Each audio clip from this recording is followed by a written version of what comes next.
من الأحاديث العجيبة أن سعد بن عبادة رضي الله عنه قال: قلت يا رسول الله، إن أمي ماتت أفأتصدق عنها؟ قال صلى الله عليه وسلم: نعم. قلت: فأي الصدقة أفضل؟ قال: سقي الماء. هذا الحديث رواه النسائي بإسناد صحيح. هذا الحديث أيها الأكارم فيه دلالة على فضل سقاية الماء ونشر هذا العمل بين الناس. الماء مهم لكل البشر بل للحيوانات. وإذا تأملنا قصة المرأة البغي التي سقت الكلب، نزلت في البئر وسقت الكلب، وأنت تعلم المعاناة التي تكون لمن ينزل البئر ثم يصعد، ثم تقدم قطرات من الماء في حذائها لذلك الكلب.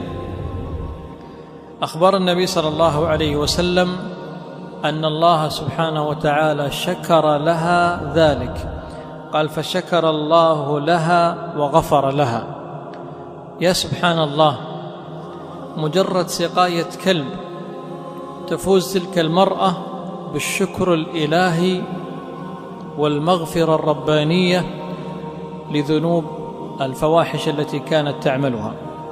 يا فضلاء، يا كرام، يا إخوة، يا أخوات، سقي الماء عمل جليل.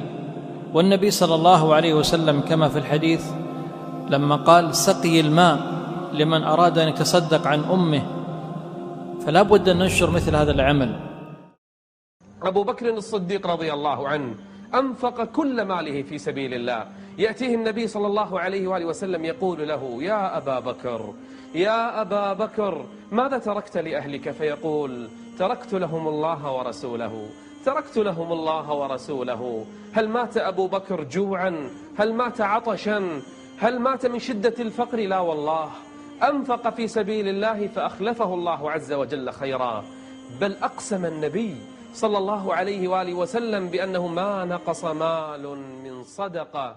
من ذا الذي يقرض الله قرضا حسنا فيضاعفه له؟ من ذا الذي يقرض الله قرضا حسنا فيضاعفه له وله أجر كريم.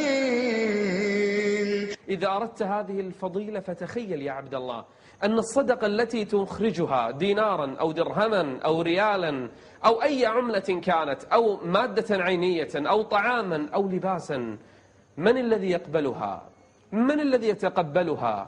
الله عز وجل يتقبلها بيمينه جل وعلا، الغني الحميد سبحانه وتعالى يتقبل الصدقة بيمينه فيربيها لأحدكم كما يربيها لصاحبه، كما يربي أحدكم فلوه. شفت الفرس الصغير، المهر الصغير، كيف يحافظ الإنسان عليه فيربيه حتى يكبر؟